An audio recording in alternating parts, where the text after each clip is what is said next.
Hello everybody. So today we'll start with eyelid and the lacrimal apparatus. So in the last, just before this part, we have done like retina and the uveal tract has already been done. So this is like the fourth part, and here we'll be doing like eyelid and the lacrimal apparatus.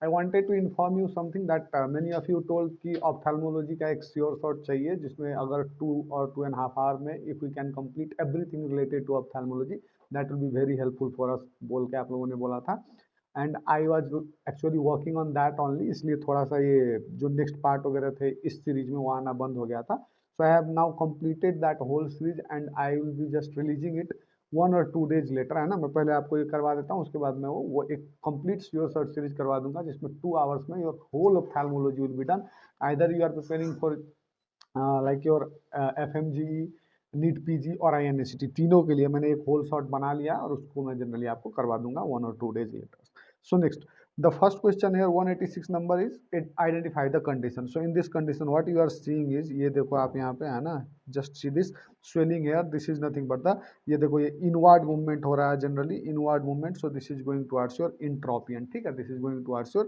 intropion so this is the inward rolling and the rotation of the lid margin towards the globe the rotation of the lid margin towards the globe so this is intropion इक्ट्रोपियन मतलब क्या होता है outward rotation of the lower eyelid जो है उसका outward rotation अगर हुआ that is going towards your ectropion and if it is going inward that is going towards your entropion so this is entropion ये अगर बाहर आ रहा होता है ना ओके सो ये अगर बाहर आ रहा होता ओके क्या प्रॉब्लम है यहाँ पे just just give me a minute my pen has stopped working so just give me a minute ठीक है ये देसी जुगाड़ चलता है अपना है ना सो यहाँ पे देखो दिस इज इक्ट्रोपियन ठीक है इक्ट्रोपियन मतलब बाहर आ रहा है एंड इंट्रोपियन मतलब अंदर जा रहा है next let's move ahead next is a patient presents with paralysis of all extraocular muscles the most probable site of lesion is all extraocular muscles are generally paralyzed here so the most common site of the lesion will be midbrain look extraocular muscles are generally supplied by 3 4 and generally the 6 LR6 है ना करके हमने पढ़ा था ना LR6 SO4 है ना LR6 SO4 and rest all by third करके हमने पढ़ा था so extraocular muscles are generally supplied by third and the fourth nerve and the sixth nerve so generally all these are present in the midbrain these are present in the midbrain and a lesion in the midbrain will cause all of this muscle to get paralyzed a young boy complains of itching watering of eyes and rhinorrhea on examination the following image is seen what is the diagnosis ठीक है young boy complains of itching watering of eyes and rhinorrhea on examination the following images यहाँ पे देखो ये small यहाँ पे दिख रहा है हमको this is nothing but the cobblestone appearance this is cobblestone appearance और कॉबल स्टोन और pavement stone appearance plus conjunctival hyperaemia ये कंजंक्टाइवल रेडनेस हाइपरेमिया यहाँ पे दिख रहा है this is going towards your generally palpebral VKC vernal keratoconjunctivitis so this is vernal keratoconjunctivitis ठीक है आगे देखो a lady presents with pain unilateral proptosis orbital swelling and loss of vision on examination the given image is noted what is the most likely diagnosis यहाँ पे देखो there is swelling है ना there is swelling and यहाँ पे क्या हो रहा है ये जो मसल्स है यहाँ पे एडिमा भी हो रखा है so this is generally inflammation of the fat and the muscles around the I this is generally the causes will be generally staphylococcus species infection staphylococcus species Streptococcus species extension of the infection from the neighbouring structures वगैरह से भी generally क्या हो सकता है अब यहाँ पे कोई इन्फेक्शन हुआ ये भी यहाँ पे जा सकता है this can be the infectious causes so this is nothing but the orbital cellulitis करके आपने जनरली मेडिसिन में पढ़ा होगा सो वही रेडनेस यहाँ पे देखो रेडनेस और स्वेलिंग यहाँ पे दिस इज सेल्यूलाइटिस और कहाँ हो रहा है ऑर्बिट में हो रहा है so this is orbital cellulitis ठीक है ऑर्बिटल सेल्यूलाइटिस आगे देखते हैं A person with jaundice and tremors shows following finding in the eye. What is the diagnosis? Jaundice and tremors are already there, and this is the presentation. So यहाँ पे अगर आप देख रहे हो, so this is nothing but the sunflower cataract. What is this? This is sunflower cataract, and this is going towards your Wilson's disease. Copper starts depositing at limbus in the ring form over the descending membrane of cornea, often termed as the KF ring. So Kehr-Fleischer ring और Fleischer's ring दो चीजें होती है.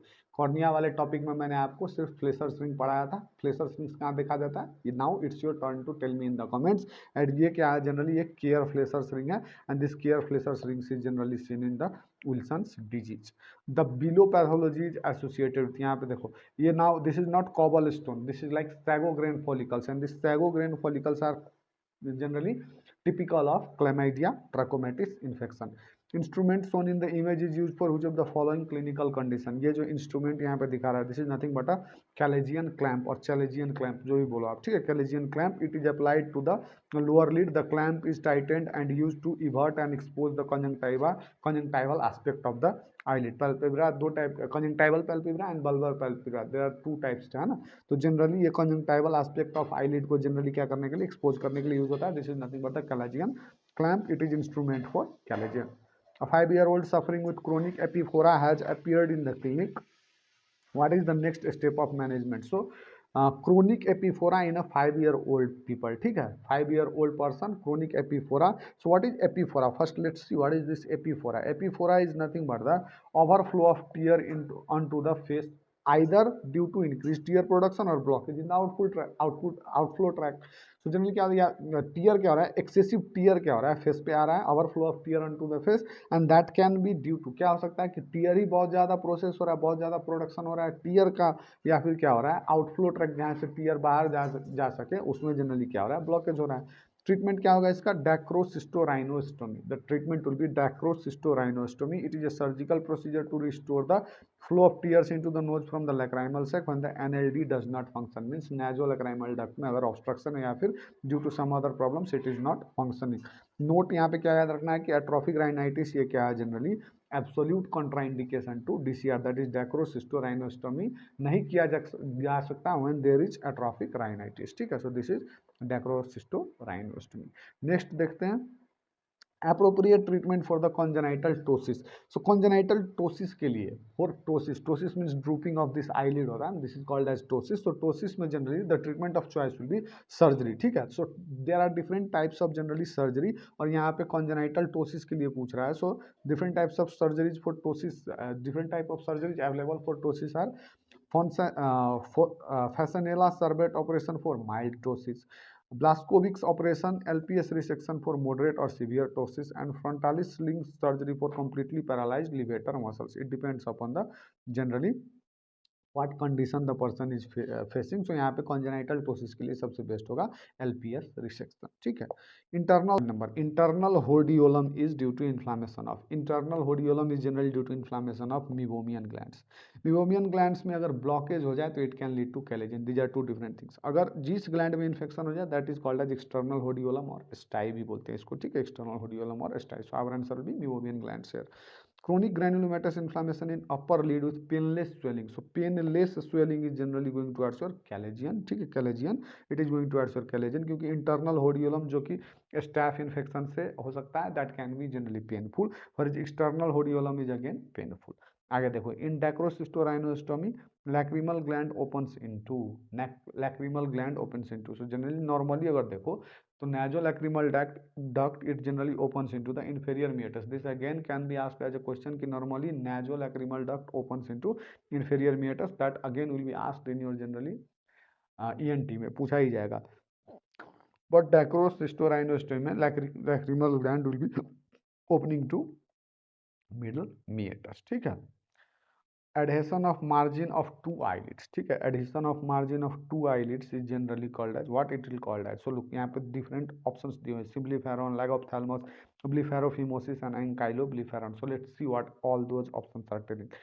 symblepharon is lids become adherent to eyeball as a result of the adhesion between the palpebral and bulbar conjunctiva। Ankyloblepharon, adhesion between two margins of upper and lower lid, ठीक है। Two margins of upper and lower eyelids. Blepharophimosis का मतलब होता है extent of palpebral fissure is decrease, that is it appears contracted at outer canthus. तो हमारा यहाँ पे आंसर क्या हो जाएगा, आवर आंसर भी ankyloblepharon, because it is the adhesion between the margins of upper and lower eyelid. Treatment of choice for the chronic dacryocystitis, chronic dacryocystitis के लिए the treatment of choice will be dacryocystorhinostomy, हमने ऊपर भी किया था। In case of ptosis, which cranial nerve will be completely paralyzed? So ptosis के case में the completely paralyzed will be third cranial nerve palsy। So third cranial nerve palsy will be the answer here। Next topic will be doing